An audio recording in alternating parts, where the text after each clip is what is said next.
रामचरितमानस की कथा को सुनने से सारे कष्ट दूर होते हैं। घर में धन धान्य मान सम्मान की वृद्धि होती है।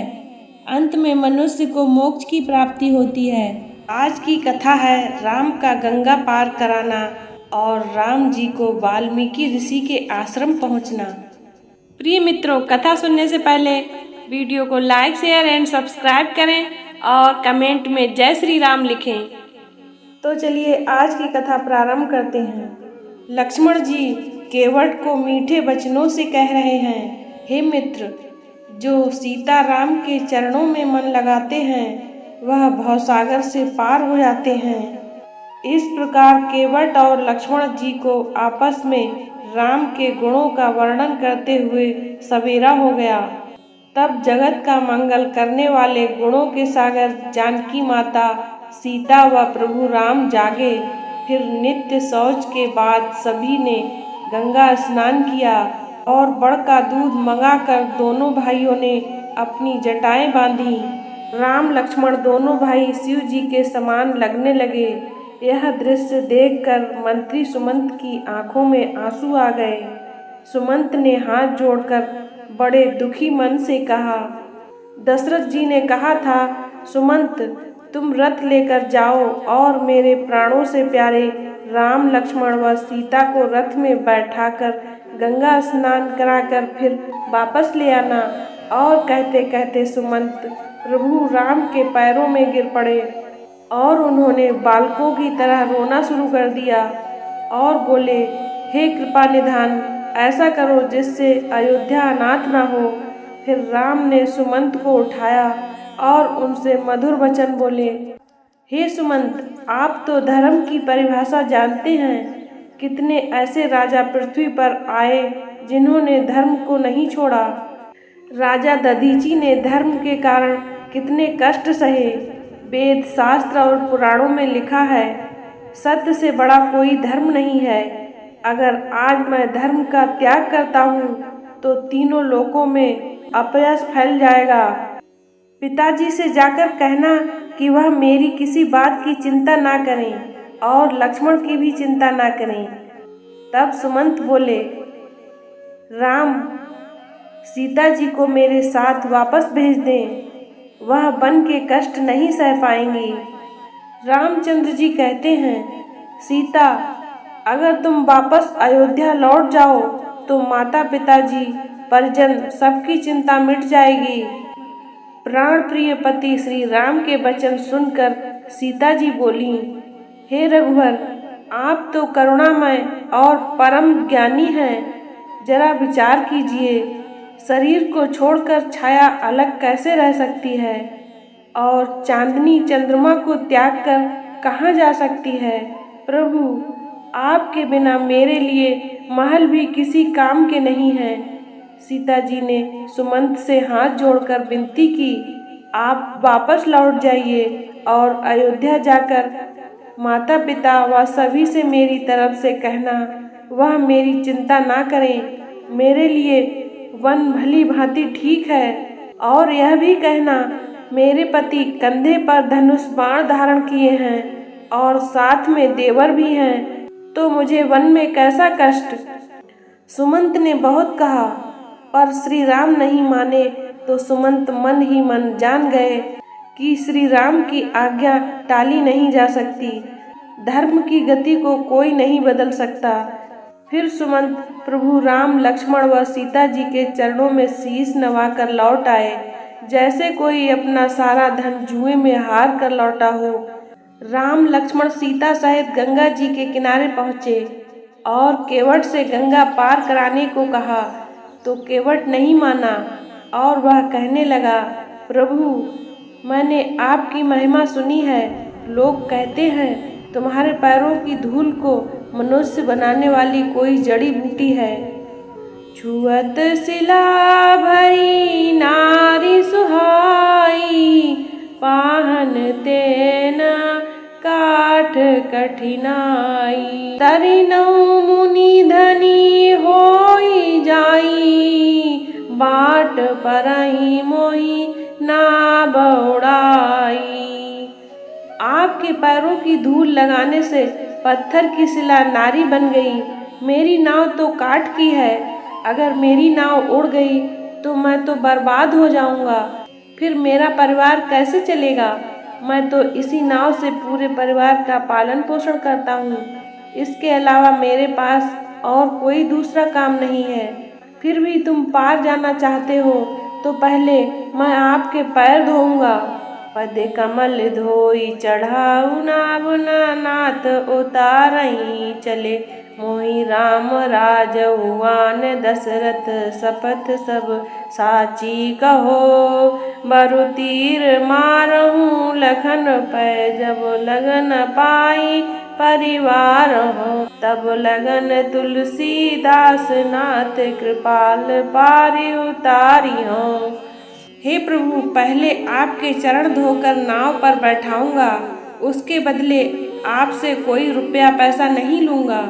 मुझे आपकी दुहाई है, दशरथ की सौगंध है, मैं सच सच कहता हूँ, चाहे लक्ष्मण मुझे तीर क्यों ना मार दे, पर मैं बिना पैर धोए हे तुलसीदास के नाथ मैं पार नहीं उतारूंगा। केवट के मधुर वचन सुनकर करुणा के सागर श्री रामचंद्र जी और सीता जी लक्ष्मण की ओर देखकर मुस्कुराए। कृपा सिंधु बोले मुस्काई, करहूँ जेहि तब नाव न जाई। बेगियान जल पाए पखारूँ, होत विलम्ब उतारहूँ पारू। कृपा निधान श्री रामचंद्र जी केवट से कह रहे हैं, भाई तू वही कर जिससे तेरी नाव बची रहे।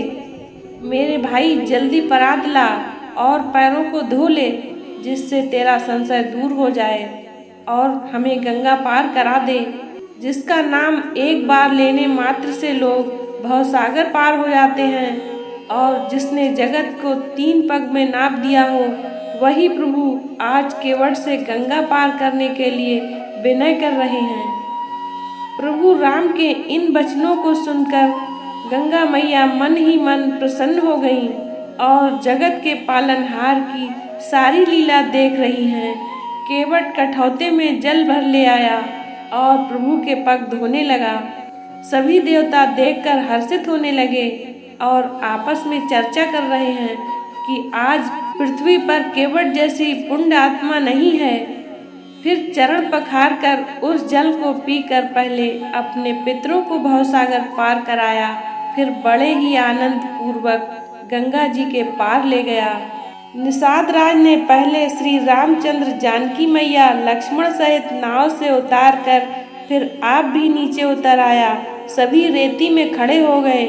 कृपा निधान श्री राम को संकोच हुआ कि हमने केवट को कुछ दिया नहीं है। सीता मैया राम के मन की बात समझ गईं और मैया ने अपनी रत्न जड़ित अंगूठी उतार कर श्री रामचंद्र जी को दे दी। राम ने केवट से कहा, केवट भैया नाव की उतराई ले लो।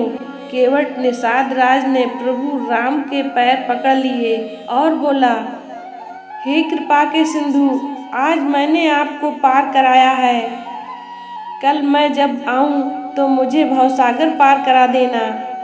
हमारा तुम्हारा तो एक ही काम है। फिर राम ने केवट को भक्ति का वरदान देकर विदा किया।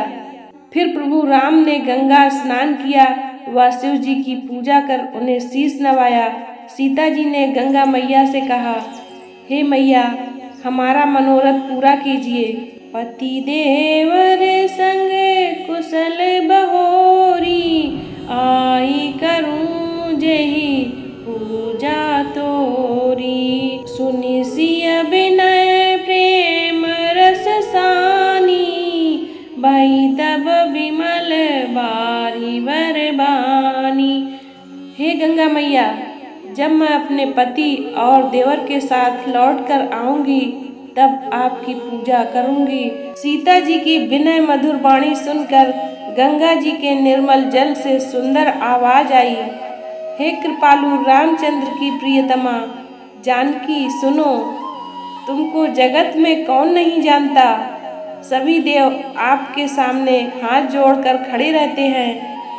आपने जो मेरी विनती की है यह तो आपका बड़प्पन है, और जो आपने मेरा सम्मान किया है।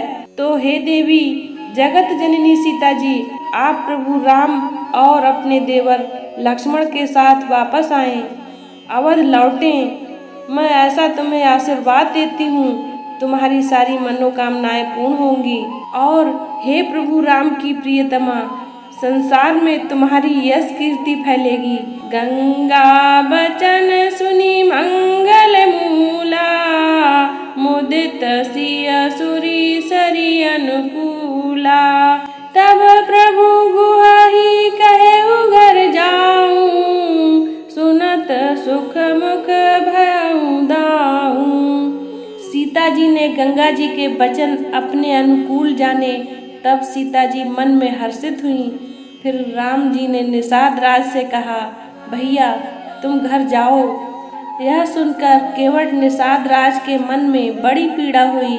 तब निषाद राज ने प्रभु से विनती की, हे प्रभु 2-4 दिन मैं आपके साथ रहकर आपकी सेवा करूँगा। आप जहाँ विश्राम करेंगे वहाँ पर कुटी बना दूंगा। फिर आप जो आज्ञा देंगे वह मुझे स्वीकार होगी। फिर श्री राम जी ने निषाद राज को अपने साथ ले लिया। निषाद राज के मन में बड़ी प्रसन्नता हुई। फिर उसने अपनी जाति के लोगों को समझाकर वापस भेज दिया। प्रभु श्री राम ने गणेश जी और शिव जी का स्मरण कर स्नान कर गंगा को शीश नवाकर लक्ष्मण सीता सहित निषाद राज को अपने साथ लेकर वन को चले। उस दिन पेड़ के नीचे विश्राम किया। लक्ष्मण और निषाद राज ने सारी व्यवस्था कर दी। फिर सभी ने प्रातःकाल उठकर प्रयागराज के दर्शन किए। प्रयागराज में गंगा जमुना सरस्वती तीनों एक साथ बहती हैं, इसलिए संगम ही उनका सुंदर सिंहासन है। वहाँ पर एक अक्षय वट क्षेत्र है जो मुनियों के मन को मोह लेता है। यहाँ का नज़ारा देखकर सबके कष्ट दूर हो जाते हैं। ऐसे तीर्थ के दर्शन कर राम जी के साथ सभी ने सुख पाया। फिर श्री राम ने प्रयागराज की महिमा सबको सुनाई। त्रिवेणी में स्नान करके शिव जी की पूजा की। फिर सभी तीर्थराज देवों की पूजा की। सबके साथ प्रभु श्री राम जी वाल्मीकि मुनि के आश्रम आए। मुनि ने राम को अपने सीने से लगा लिया। उनके मन का हर्ष कुछ कहा नहीं जा सकता। उनको लग रहा था कि जीवन भर की तपस्या का पुण्य आज प्रभु ने सामने आकर दे दिया हो। मुनिराज ने उनको आसन दिए, कुशलता पूछी और फिर पूजा कराकर सबको संतुष्ट किया। कंदमूल फल उनको खाने को दिए। सभी ने प्रेम सहित फल खाए। कथा को पूरा सुनने के लिए धन्यवाद। आज की कथा को यहीं पर विराम देते हैं। इससे आगे की कथा है ऋषि भरद्वाज के आश्रम में पहुँचे श्री राम। देखना ना भूलें। इसी तरह की ज्ञानवर्धक कथा कहानियाँ सुनने के लिए हमारे चैनल को ज़्यादा से ज़्यादा लाइक शेयर एंड सब्सक्राइब करें। जय श्री राम।